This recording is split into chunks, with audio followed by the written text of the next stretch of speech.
हम टेस्ट की neural coding पढ़ रहे थे और हमने हायर ऑर्डर प्रोसेसिंग भी उसकी देखी है। पाथवे जो है टेस्ट का वो ये है कि जो फाइबर हैं हमारी ज़बान के और मुंह से और गले से, उनका कनेक्शन बनता है ब्रेन स्टेम तक जाता है, जो कि हमने सॉलिटरी ट्रैक्ट या न्यूक्लियस की बात की थी। ये जो सिग्नल्स हैं ये ट्रेवल करते हैं थैलेमस को और फिर हमारे फ्रंटल लोब के दो एरियाज को, एक को इंसुला कहते हैं और दूसरे को फ्रंटल ओपेराक्युलम कॉर्टेक्स कहते हैं। ये हमारी टेम्पोरल लोब के पीछे आधे छुपे हुए हैं। तो जो फाइबर्स हमारे टेस्ट सिस्टम को सर्व कर रहे हैं या उसके लिए काम कर रहे हैं, वो OFC यानी ऑर्बिटोफ्रंटल कॉर्टेक्स तक पहुंचते हैं और वहाँ वो भी हमारे ऑल्फैक्टरी और टेस्ट के जो सिग्नल्स हैं उन्हें रिसीव करता है। ये इंसुला है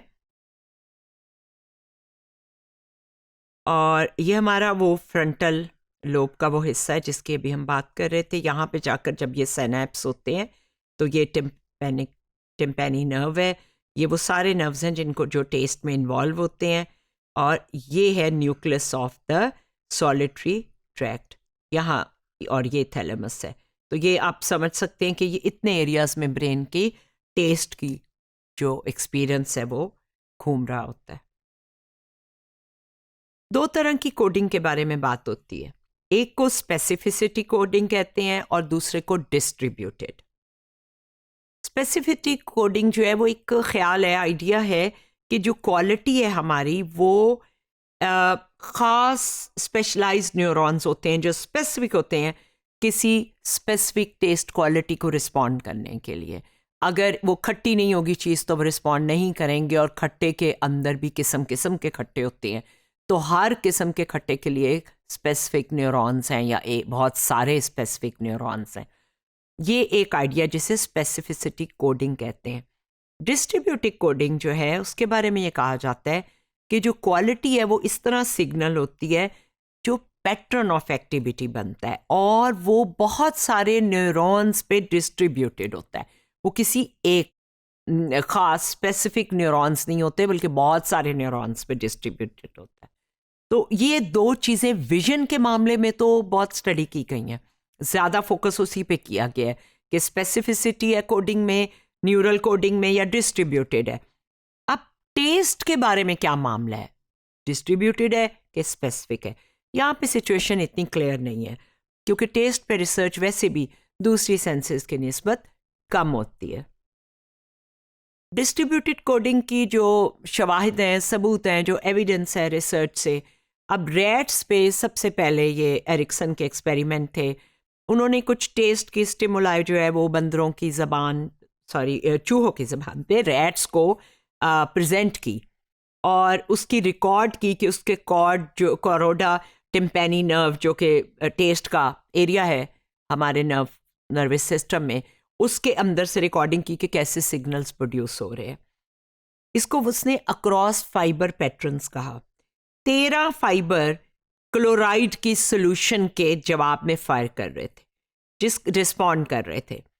पोटेशियम, सोडियम एंड एमोनियम, 3 जो क्लोराइड के सोल्यूशंस हैं। अब अगर रैट की परसेप्शन ऑफ टेस्ट जो है उसकी क्वालिटी जो है वो इस पे डिपेंड करती है कि अक्रॉस फाइबर पैटर्न क्या है फायरिंग का या एक्टिवेशन का, तो ऐसे दो सोल्यूशन या सब्सटेंस जिनकी सिमिलर पैटर्न है न्यूरल कोड में, उनका जायका भी एक जैसा होना चाहिए क्योंकि वो एक जैसी एक्टिविटी ब्रेन में पैदा कर रहे हैं, तो ज़बान को भी एक जैसे लगने चाहिए। तो ये जो हमारे ECT के या इलेक्ट्रोफिजियोलॉजिकल रिजल्ट्स हैं उनसे ये बात साबित हुई कि जो एमोनियम और पोटेशियम है उनके सिमिलर पैटर्न है। अब इन्होंने क्या किया कि पोटेशियम वाला पीते हुए पानी उनको बिजली का शॉक दिया, तो जब बाद में उनको ये दोनों सॉल्यूशंस दिए गए तो उन्होंने सिर्फ पोटेशियम जिस पे शॉक मिला था वही नहीं बल्कि एमोनियम को भी जो है वो रिजेक्ट किया, जिसका मतलब ये है कि वो दोनों की फायरिंग का पैटर्न एक था तो उनका टेस्ट भी एक जैसा लगा। तो ये तो डिस्ट्रीब्यूटेड कोडिंग की एक रिसर्च पेश की जाती है। और ये ग्राफ जो है ये आपको दिखा रहा है कि किस सब्सटेंस के लिए उन्होंने रिजेक्शन शो की, बिकॉज उसके ऊपर पहले शॉक किया गया था। ये आपको ये दिखा रहा है कि अगर एक ही जैसे सोल्यूशन है तो उनकी फायरिंग का पैटर्न भी एक ही जैसा, और वो अक्रॉस जो है वो फाइबर फायरिंग होती है। ठीक, अब जो ह्यूमन सब्जेक्ट्स पे एक्सपेरिमेंट्स हुए हैं उनमें भी डिस्ट्रीब्यूटेड कोडिंग का सबूत मिलता है। जो सोल्यूशन साइकोफिजिकली हमें एक जैसे लगते हैं, यानी हम कहते हैं कि दोनों का जायका एक जैसा है, उनकी फायरिंग का पैटर्न भी ब्रेन में एक ही जैसा होता है। स्पेसिफिसिटी कोडिंग के बारे में जो रिसर्च है वो ज़्यादातर टेस्ट रिसेप्टर्स और न्यूरल एक्टिविटी जो टेस्ट सिस्टम शुरू जहाँ से होता है उसके ऊपर फोकस करती है। इसमें रैट्स में जेनेटिक क्लोनिंग की गई और ऐसे रिसेप्टर्स उनके अंदर शामिल किए गए बिटर टेस्ट के लिए जो कि वैसे उनमें नहीं होते, तो उन्होंने उस बिटर टेस्ट को अवॉइड करना शुरू कर दिया। इसका मतलब है कि बहुत स्पेसिफिक होता है टेस्ट।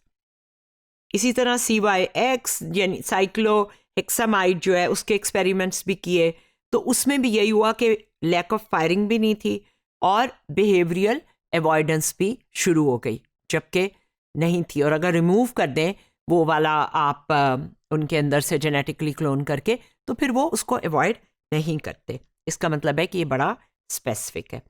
अब यहाँ पे जैसे हमें नज़र आ रहा है कि 4 डिफरेंट किस्म के फायरिंग के पैटर्न्स हैं। मोंकी के जो टिम्पैनी फाइबर्स हैं उनमें ऊपर सिक्रोस है, सबसे नीचे कुनीन है और बीच में 2 और सॉल्यूशंस हैं। इन सब में जो पैटर्न्स हैं वो डिफरेंट नज़र आ रहे हैं। इसका मतलब है कि वो बहुत स्पेसिफिक होते हैं। अब स्पेसिफिक टेस्ट रिसेप्टर्स के लिए भी एविडेंस है, लेकिन डिस्ट्रीब्यूटेड कोडिंग भी इन्वॉल्व है टेस्ट को डिटरमिन करने में, ख़ास तौर पे हायर लेवल ऑफ सिस्टम में। जायका इतना सिंपल या सीधा नहीं होता, तो इसलिए बेसिक टेस्ट क्वालिटीज़ जो हैं वो तो ज़रूर स्पेसिफिक कोड से डिटेक्ट हो जाएंगी, लेकिन जो डिस्ट्रीब्यूटेड कोडिंग है यही हमारी मदद करती है कि हम ऐसे टेस्ट जो कि एक ही कैटेगरी के टेस्ट हैं उनमें डिफ्रेंशिएट करें, उनमें जो मामूली मामूली सा फ़र्क है लीमू के खट्टे में और ऑरेंज के खट्टे में, तो उसको डिटेक्ट करने के लिए डिस्ट्रीब्यूटेड कोडिंग की ज़रूरत पड़ती है।